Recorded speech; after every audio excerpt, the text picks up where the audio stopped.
lupa kita masih berada di negeri Merak, negeri mengutamakan rakyat. Elit? No. Rakyat? Yes. Ini kita itu sudah kompak sebenarnya. Cuman kalau Bapak tadi bilang menterinya saja itu tidak bisa bergerak, apalagi kita. Nah kalau gitu kan mending enak kita kembali lagi ke zaman Orde Baru aja, Pak. Hus, ngawur aja. Kamu kok hatimu tertutup. Itu bahasa Arabnya itu kufur, kafir itu. Nah, daripada tangan kirinya aja bergerak, kalau dulu Orde Baru katanya yang kiri bergerak, kanan bergerak juga. Nah kalau kita kembali macan dan kambing jadi satu, ya, ya nanti tetap nyungsep dong. Nah kamu lihat ini aturan main, ya. Aturan main yang mana, Pak? Selama Orde Baru. Ya.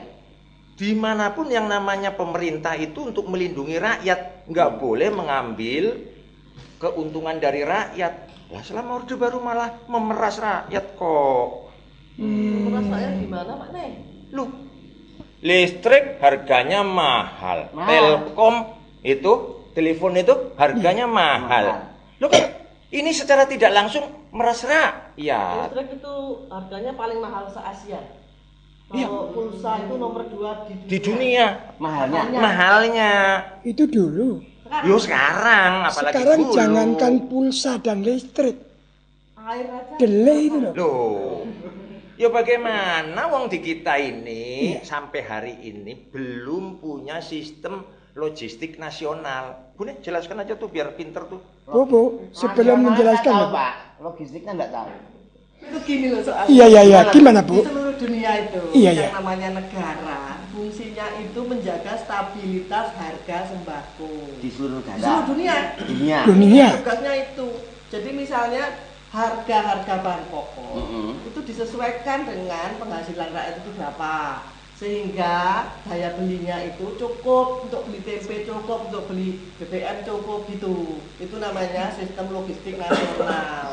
Harus punya, setiap negara itu harus punya. Oh, harus punya. Nah ini masalahnya Indonesia tuh enggak punya. Kok gak minta tuh? Gini loh. Ada blok, tapi Iya. fungsinya sudah tidak dijalankan. Jadi harusnya itu barang-barang yang menjadi kebutuhan pokok sehari-hari kayak kedelai, kayak beras, minyak. jangan ditentukan harganya oleh harga komoditi di internasional. Di sana naik turun, di sini kok naik turun, tidak sama dengan tidak ada negara. Apalagi dikuasai oleh kartel-kartel, pedagang besar yang importir. Misalnya kedelai itu ada 5 atau 6 pemain, kalau gula itu ada 10 pemain, kan gitu. Itu yang menentukan harga.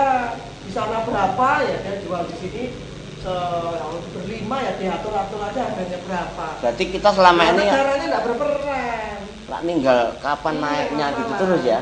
Itulah makanya peninggalan orang tua kita yang namanya model koperasi itu ibarat ikan lele hidup di air asin. Ya mati semua. Berarti Soko Guru enggak berjalan ya? Ya enggak berjalan kalau pemerintah tidak menyiapkan infrastruktur yang murah, yang gratis agar koperasi itu jalan, agar kegiatan ekonomi rakyat itu jalan. Tapi itu kira-kira bisa nggak ya? Loh, kalau negara lain bisa, kenapa kita nggak bisa? Bisa ya, Pak ya. Kan ada multimedia sekarang. Oh, ini koran tuh ya? Bukan, ada internet itu loh. Oh, ini mass media ya? Iya. Multimedia. Kalau di negara lain, sistem logistik itu sudah pakai SMS logistik. Jadi pergerakan barang mulai dari gudang pertama dari kapal itu, kemudian sampai ke rakyat itu dimonitor sehingga harga itu tetap stabil. Karena keuntungan itu jelas tidak ada keuntungan di situ untuk barang-barang kebutuhan pokok rakyat tidak boleh diambil keuntungan. Jadi hanya ongkos angkut dan ongkos gudang. Tidak ada yang minta-minta di jalan-jalan itu. Itu negara yang ngatur. Itu namanya sistem Itu. logistik. Jadi misalnya Perdana Menteri atau Menteri Perdagangan bisa ngecek terus. Oh ini sampai ke desa Canggu sini itu harganya tetap sekian, yang beli Supali, yang beli tak sulit. Sampai Jombang, sekian-sekian. Kok di sini semuanya gampang. Iya. Kita belum begitu ya. Malah kita yang masih dikuasai oleh perdagangan kartel-kartel tadi mendapatkan keuntungan dari rakyat, Hebat. difasilitasi oleh negara. Hebat. Kalau begitu memang hebat kartel. Kita yang kacau. Contohnya yang maju akhirnya menunjang olahraga. Contohnya negara barat, Demak. Demak. Loh, yang sepak bolanya pernah meraih juara dunia. Itu Denmark. Tulisannya, bacanya Demak. Boh. Kok iso? Nah terus kalau kita begini terus solusinya itu apa sih sebenarnya? Iya, Pak. Harusnya. Lili. Kan pelabuhan itu ruwet loh Pak. Lo gak ruwet itu kalau solusi itu banyak Li ya. Pasar Tetapi persoalannya kita menghadapi sistem nasional ini yang belum ditata untuk kepentingan rakyat. Sampai yang namanya Pak Kwik Kiangi itu sudah ngitung loh. Bune jelaskan tuh. Pak, yang terkenal itu? Iya. Yang sering muncul di TV? Ya, ini dia malah udah bikin ini Pak Dek, macam ini dia sudah bikin hitungan supaya harga BBM tidak perlu dinaikkan. Nah, tapi gimana ini Pak? Bisa kan enggak? Bisa. Tanya Pak Fedan gini kalau sekolah itu dapat A+ dia lulus cum laude. Yo ndak bisa, Bune. Mustahil. Kok mustahil gimana? Loh, barang yang baik punya kita itu minyak dijual mahal dapat keuntungan. Yang dapat untung siapa? Yang jual minyak. Yang jual bukan rakyat. Bukan. Itu. Ini ada backingnya. Itu. Wah, temennya Pakmu ini backingnya. Ya, yang penting Pak. bukan saya, terserah lah. Ya dibilangin toh Pak. Iya. Lah, untuk rakyat beli yang kualitasnya rendah supaya murah, supaya dapat untung. Yang untung siapa? Yang itu Bukan rakyat. yang jual. Yang beli. Oh, yang beli. Ini ada backingnya. Nah, backing ini sama backing ini nggak bisa kompromi. Kalau ini mau menurunkan, ini mau menurunkan, ya saling ancam. Kok tak buka ya? Yang satu juga gitu, kamu saya buka ya. Nah, Itu. Wah, buka-bukaan nih. Iya. Padahal menurut informasi, satu barel itu dulu kan $150. Sekarang kan sudah menurun $60, 49 itu per barel. Mengapa kok tidak bisa turun toh Pak?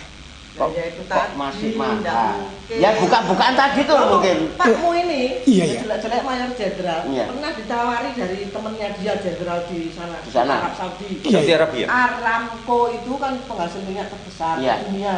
Iya, Itu iya. nawarin ini tak kasih minyak paling murah sak dunia untuk Indonesia, tolong supaya membantu rakyat Indonesia. Tidak bisa itu menembus kroni-kroni tadi itu loh Kok yang nggak sudah bisa, Bapak? menguasai bunker-bunker itu loh. Padahal murah tuh ya. Nah itu udah paling murah aja nggak tembus kok. Jadi lebih baik mahal. Yang penting elitnya untung. Rakyat yang urusannya dewe-dewe. Wah, ya ini.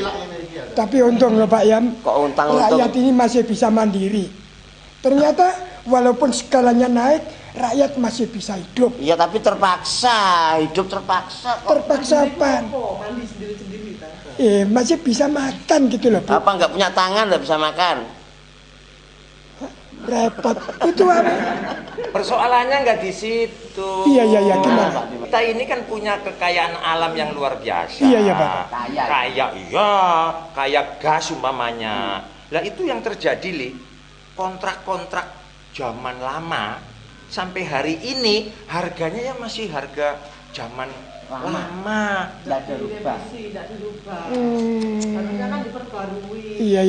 Nah itu kontrak sama Jepang tuh Pak. Ya itu gas contohnya Iya, dari Jepang. Padahal Jepang itu tergantung pada Indonesia untuk suplai gas. Gasnya.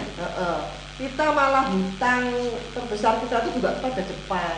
Loh. Harusnya kalau pemimpinnya cerdas, yang seperti ini itu dinegosiasi ulang namanya. Supaya tidak terjadi. Supaya kita mendapatkan, cuma susah dinegosiasi ulang ini tadi, backingnya ini tidak terima. Nah ini. Nah ini yang susah. Kita jelas kaya. Soalnya kembali ke situ lagi. ke situ Bapak lagi. sudah ngomong kita tuh kaya gas, kaya minyak, belum lagi tambang-tambang yang lain yang sedianya memang untuk kepentingan rakyat yang diatur oleh negara kan gitu ya. Tapi pada kenyataannya Bapak tadi bilang ekonominya salah urus, banyak banking-banking di sana, buka-bukaan. Yang tidak mau buka-bukaan. Tapi ini semoga tidak terjadi di negeri Merak. Baik kita masih ada di negeri Merak, negeri mengutamakan rakyat. Elit, No. Rakyat, Yes.